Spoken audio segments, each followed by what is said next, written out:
계속해서 우리 이사야서 13장 말씀 보도록 하겠습니다. 이사야 13장 13절부터 22절까지 끝절 22절까지입니다. 이사야 13장 13절부터 끝절 22절까지인데요. 우리 16절까지만 우리 서로 교독하도록 하겠습니다. 13절부터 16절까지입니다. 그러므로 나 만군의 여호와가 분하여 맹렬히 노하는 날에 하늘을 진동시키며 땅을 흔들어 그 자리에서 떠나게 하리니 그들이 쫓긴 노루나 모는 자 없는 양같이 각기 자기 동족에게로 돌아가며 각기 본향으로 도망할 것이나 만나는 자마다 창에 찔리겠고 잡히는 자마다 칼에 엎드러지겠고 그들의 어린아이들은 그들의 목전에서 메어침을 당하겠고 그들의 집은 노략을 당하겠고 그들의 아내는 욕을 당하리라. 아멘. 우리가 계속해서 이사야서 13장 말씀 보면 이제 바벨론의 멸망에 대해서 지금 보고 있는데요. 그런데 이사야는 지금 이 바벨론의 모습을 언제 바벨론의 모습을 보고 있냐면 앞으로 200년 후에 이루어질 200년 후의 바벨론의 모습을 지금 이사야 선지자는 보고 있는 거예요. 지금 이사야 현재를 보고 있는 것이 아니라 200년 뒤에 이 바벨론이 어떻게 될 것인가에 대해서 이사야 선지자는 보고 있습니다. 근데 그가 보고 있는 것이 무엇입니까? 여호와께서 하나님께서 맹렬한 분노로서 바벨론을 심판하고 계신다라는 것입니다. 자, 우리 13절 말씀 우리 다 같이 읽도록 하겠습니다. 시작. 그러므로 나 만군의 여호와가 분하여 맹렬히 노하는 날에 하늘을 진동시키며 땅을 흔들어 그 자리에서 떠나게 하리니. 아멘. 이사야 당시에는요, 이 당시에는 이사야가 살아있는 당시, 이때는 아수르라는 나라가 최강국이었습니다. 최대 강국이 아수르였어요. 그런데 200년 후에, 앞으로 200년 후에는요, 바벨론이 세계 제1의 대국이 될 것입니다. 오늘 본문의 말씀은요, 아직 개발되기도 전인 이 바벨론, 아직 드러나지도 않았습니다. 아직 세워지지도 않은, 개발되기도 전인 이 바벨론이 어떻게 비참하게 망할 것인가, 어떻게 그때의 이 바벨론의 대국이 망할 것인가에 대하여서 보여주고 있습니다. 방금 읽은 말씀 보면 땅을 흔들어 그 자리에서 떠나게 하리니 라고 말씀합니다. 여러분, 사람이 한 곳에 정착해서 평안하게 오래 사는 것도 우리가 하나님의 축복인 줄 알 수가 있습니다. 한 곳에 평안하게 오래오래 살아가는 거 물론 놀라운 하나님의 축복이죠. 그러나 하나님께서는 하늘을 진동시키시며 땅을 혼돈 가운데에서 또 흔들어서 바벨론 사람들을 그 자리에서 쫓아내신다라고 지금 말씀하고 계십니다. 그러면 하나님께서는 이 바벨론 사람들을 어떻게 쫓아내십니까? 바로 전쟁을 통해서 완전히 인종 청소를 하게 하시는 거예요.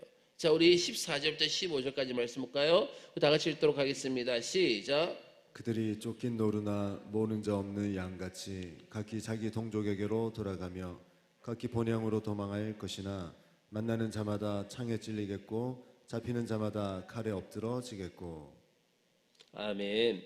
여기서 도망치는 자는요, 그럼 누구며, 여기서 도망치고 있는 자는 누구며, 그리고 그들의 길에서 누구를 만나면 죽게 된다는 것입니까? 도망치는 사람들은요, 지금 세계 각국에서 돈을 벌기 위해서 지금 이 바벨론이라는 곳에 모인 사람들입니다. 그리고 돈을 벌기 위해서 이 바벨론에서 모여든 이런 자들, 그리고 죽이는 자는 바로 바벨론을 공격하는 침략군입니다. 바벨론을 공격하는 침략군. 쫓기는 노루는 어떻게 됩니까? 뒤로 돌아보지 않고 도망치는 것입니다. 달아납니다. 또 한 번 흩어진 양은 어때요? 한 번 자기들 흩어진 양은요, 스스로 모이는 능력은 양에게 없습니다. 그래서 항상 뒤에서 목동이 양을 몰고 간다든지 아니면 양을 모으는 그 개가 있어가지고 계속적으로 흩어지면 또 모으고 흩어지면 모으고 계속 그렇게 하는 거예요. 왜? 양은 스스로 모일 수 있는 능력이 없기 때문입니다. 일단 바벨론이 한번 공격당하면 사람들은 썰물이 빠지듯이 이 바벨론에서 달아나게 되는 것입니다. 문제는 뭐냐면 그들이 달아나는 길이요, 순탄치가 않다는 거예요. 그들이 달아나긴 달아나는데 그 길이 편안하게 달아나는 것이 아니라 아주 순탄치 못하게 달아난다는 것입니다. 왜요? 방금 읽은 말씀 보니까 일단 침략군들의 눈에 띄기만 하면 어떻게 됩니까? 침략군들의 눈에 띄기만 하면 죽게 됩니다. 그러니까 바벨론에 오래 남아있는 것이 결코 잘한 것이 아니라는 거예요. 그들이 바벨론에서 오래 계속 있는 것이 잘하는 것이 아니라는 것이죠. 보다 일찍 손을 털고 떠나야 하는데 그곳에 돈을 벌기 위해서 모여든 자들, 그들에서 무엇을 얻기 위해서 모여든 그런 자들이 일찍 손을 털고 떠나야 되는데 차일피일 피하는 거예요. 계속 왜? 여기서 계속 돈을 많이 벌다 보니까, 여기서 오래 생활하다 보니까 계속 거기에 대해서 미련을 가지고 있다가 전쟁이 터지게 되니까 도간에 든 쥐처럼 되어가지고 이 바벨론과 함께 비참한 운명을 맞이하게 되는 것입니다. 바벨론이 망할 때 얼마나 무자비한 살육이 이루어지게 될 것인가에 대해서 분명하게 16절 말씀에서 보여주고 있습니다. 우리 16절 말씀 다 같이 한번 읽어볼까요? 시작. 그들의 어린아이들은 그들의 목전에서 메어침을 당하겠고 그들의 집은 노략을 당하겠고 그들의 아내는 욕을 당하리라. 아멘. 지금 보십시오. 얼마나 비참하게 그들이 운명을 맞이하냐면 지금 무장할 능력이 없는 어린아이들, 그리고 무장할 능력이 없는 그 부녀자들까지도 철저하게 살육과 보복이 이루어진다라고 그렇게 말씀하고 있습니다. 비유를 들면요, 이 바벨론이라는 나라는 아주 잘 만들어진 아름다운 그런 도자기 같아요.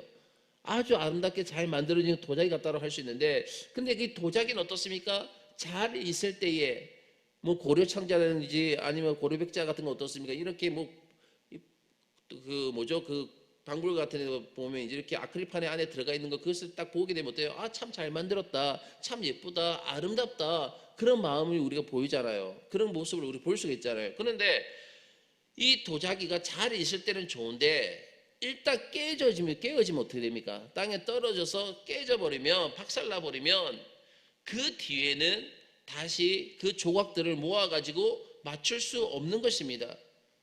하나님께서는 이 바벨론을 멸망시키기 위해서 지금 어떻게 이 바벨론의 도자기를 깨트리기 위해서 어디를 준비하시냐면 메대라는 나라의 그 카드를 준비하고 계시는 거예요. 메대라는 나라를 준비시켜가지고 그 메대를 통해서 이 바벨론을 멸망시킨 것입니다. 우리 한번 17절부터 18절까지 말씀 다 같이 읽도록 하겠습니다. 시작. 보라, 은을 돌아보지 아니하며 금을 기뻐하지 아니하는 메대 사람을 내가 충동하여 그들을 치게 하리니 메대 사람이 활로 청년을 쏘아 죽이며 태의 열매를 긍휼히 여기지 아니하며 아이를 애석하게 보지 아니하리라. 아멘. 고대의 전쟁은요, 전리품을 위한 그런 전쟁이었습니다. 전리품을 위한. 그래서 웬만한 군대는 그냥 은이나 금 같은 그것을 주면요 물러가게 되어 있습니다. 하지만 메대인은 은이나 금을 원하지 않아요. 은이나 금을 원하지 않고 오로지 바벨론의 멸망을 원한다라고 말하고 있습니다. 오로지 바벨론의 멸망입니다.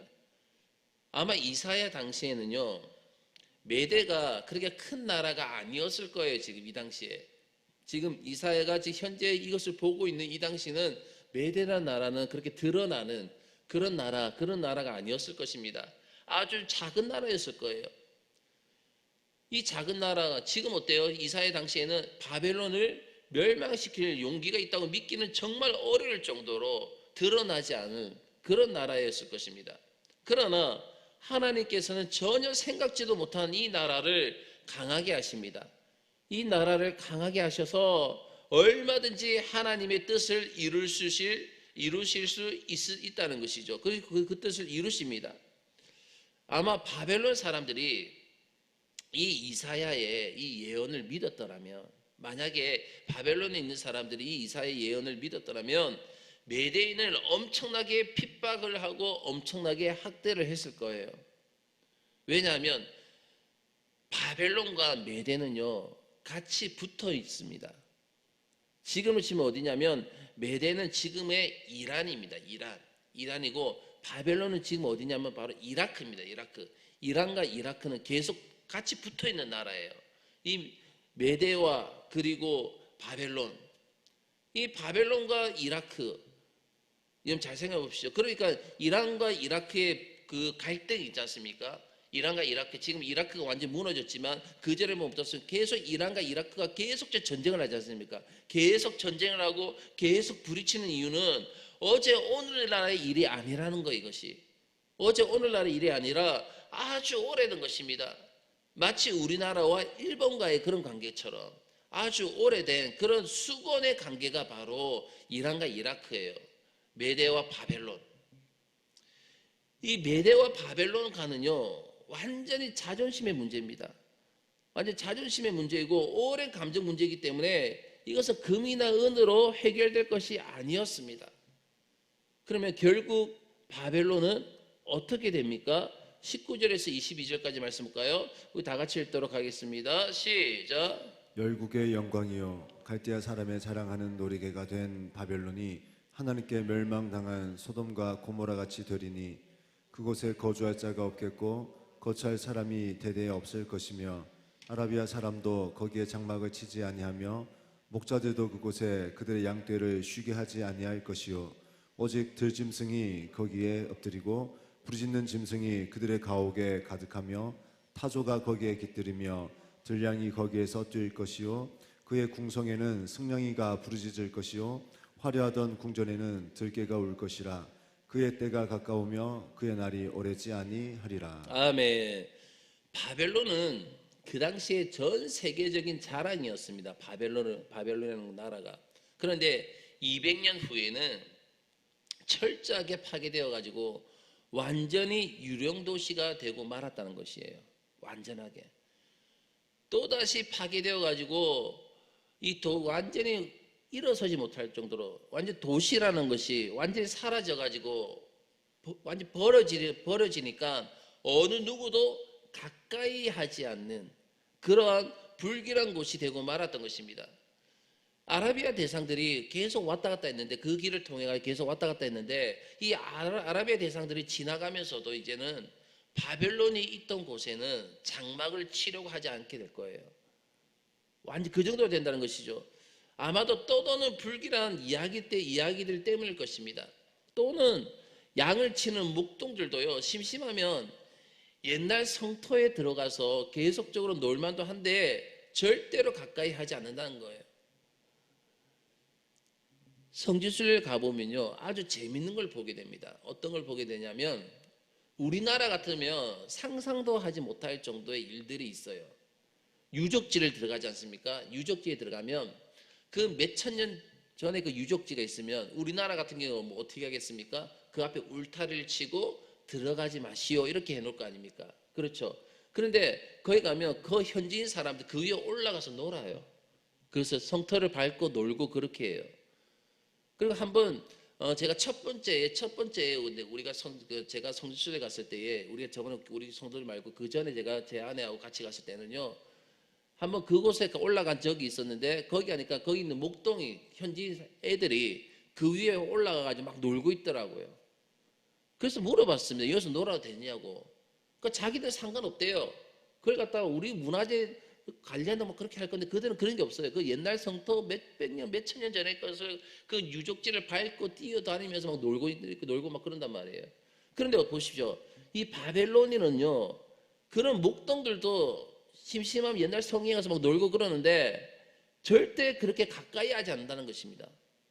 이 폐허가 된 바벨론은 완전히 유령도시가 되어버렸어요. 완전히 유령도시가 되어서 오직 들짐승이나 들고양이나 아니면 들개들이 서식지로 남게 되는 것입니다. 미국 도시를 보면요 이 미국 도시에서 바벨론의 헛된 영광들을 잘 볼 수가 있습니다. 미국 도시에서 보면 뭐냐면 흑인들이 들어오기 시작하면 그곳을 떠난다고 합니다. 그 도시 가운데에 이제 백인들끼리 살고 있는데 그곳에 흑인이 들어오기 시작하면 그것을 떠난대요. 그래서 그 도심은 할렘가가 되어가고 있습니다. 그리고 알코올 중독과 마약과 범죄의 소굴로 변한다는 것이죠. 도시라고 하는 것은요 참으로 아이러니한 것 같아요. 처음엔 어떻습니까? 도시라는 것은 개발한다고 야단 법석이지 않습니까? 맞죠? 막 그 도시를 새롭게 개발한다고 야단 법석입니다. 그러다가 20년이 지나면요 그것은 슬럼가로 변하기 시작합니다. 그렇다면 본문 말씀은요, 우리도 이 사회를 떠나라고 하는 것인가? 그러면 우리는 지금 이 사회에서 우리 뉴스도 보지 말아야 되고 신문도 보지 말아야 되고 정말 TV도 보지 말고 수도승처럼 살아야 한다는 것입니까? 그렇지 않습니다, 여러분. 하나님께서는 우리로 하여금 이 세상에 살게 하셨어요. 우리를 이 세상에 살게 하신 분은 우리 하나님이십니다. 그러나 이 세상은요, 우리를 망하게 하고 죄짓게 만듭니다. 그래서 우리는 긴장하면서 살 수밖에 없는 거예요. 하나님께서 포기하고 떠나라고 하시면 언제든지 두고 떠날 자세로 모든 것을 해야지 살 수가 있는 것입니다. 아까 앞에서 말씀드린 것 같이 바벨론이 멸망당할 때에 그들이 도망치지 못하고 침략자들을 위해서 도망치는 가운데 죽임을 당한 사람이 누구였습니까? 그 바벨론이라는 곳에서 그 바벨론의 세상의 영광 가운데서 그래서 먹고 살기 위해서 거기 빠져가지고 누리고 있는 사람들, 그 미련이 있어가지고 빨리 벗어나지 않고 그곳에 계속 머물러 있던 그런 사람들이 바벨론과 함께 죽임을 당하고 바벨론과 함께 어떻게 멸망을 당하는 것이었습니다. 하나님께서 우리로 하여금 이 세상에 살게 하셨지만 하나님께서 이 세상에 있는 것들을 포기하고 떠나라고 하시면 언제든지 우리는 미련을 가지는 것이 아니라 이 땅 가운데서 그것을 두고 떠날 자세로서 모든 것을 해야지만이 우리가 살 수가 있는 거예요. 우리는 이런 연속된 긴장 가운데 많이 지쳐 있고요. 실제로 어느 정도는 세상의 독을 마셨고요. 또 어느 정도는 세상의 욕심에 빠져 있기도 합니다. 세상에서 일이 뜻대로 잘 되지 않은 것 때문에 심한 절망과 좌절감을 우리가 겪기도 합니다. 그렇게 겪어가고도 있어요. 그래서 사랑하는 성도 여러분, 저 여러분들은요, 그래서 우리는 하나님께서 우리에게 바른 분별력을 나에게 주시며 그리고 영적 긴장감을 이길 수 있는 새 힘을 주시도록 우리는 늘 하나님 앞에 기도하며 살아가야 될 줄로 믿습니다. 우리에게 필요한 것이 무엇입니까? 하나님께서 이 시대 가운데에 내가 살아가는 이 환경 가운데에 이것을 분별할 수 있는 영적 분별력입니다. 그리고 그 가운데에서 내가 빠지지 아니하고 이것을 이겨낼 수 있는 새 힘을 날마다 우리가 하나님으로부터 공급을 받아야 되는 것입니다. 우리에게 필요한 모든 것은 누가 주시는 것입니까? 하나님이 우리에게 주시는 거예요. 저와 여러분에게 필요한 부분들은 다 하나님께서 우리에게 주시는 것입니다. 하나님께서 주시지 않는 것으로는 절망할 필요가 여러분 없다는 것이죠. 오히려 그런 부분이 주어지지 않는 것은요, 분명히 나의 영혼의 필요를 위한 것이라는 사실을 여러분 믿으시길 바라겠습니다. 우리의 영혼에 필요한 것들은 하나님께서 반드시 우리에게 주시는 거예요.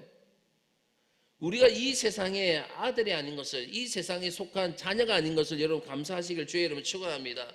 아무리 성실하게 일해도요, 이 세상이 나를 좋아하지 않는 것은 언젠가는 뭐냐면 우리는 이 세상을 떠날 자라는 것을 알기 때문이라는 거예요. 우리 이 세상에 계속 머물면서 이 땅 가운데 영광을 누리는 자들이 아니라 하나님께서 우리에게 떠나라고 하시면 우리는 이 세상 것을 다 내어놓고 떠날 수밖에 없는 그런 자들이기 때문에 초시계는요 계속 흘러가고 있습니다. 너무 긴장하면 떨려서 모든 것을 포기하려고 할 것입니다. 너무 방심하면요 이 세상이 터질 때에 같이 터지게 될 것입니다. 그래서 우리는 이 땅 가운데서 오직 주님만을 신뢰해야 될 줄로 믿습니다. 사랑하는 성도 여러분, 저와 여러분들은 무슨 일이 있다 할지라도 오직 주님만을 신뢰하십시다. 오직 주님의 말씀에 여러분 민감하십시다. 다른 데 민감한 것이 아니라 오직 하나님의 말씀에 민감을 해야 되는 것입니다. 할 수 있으면 이 세상 모든 것을 우리가 잘 사용해 가지고 하나님의 뜻을 이루시길 바라겠습니다.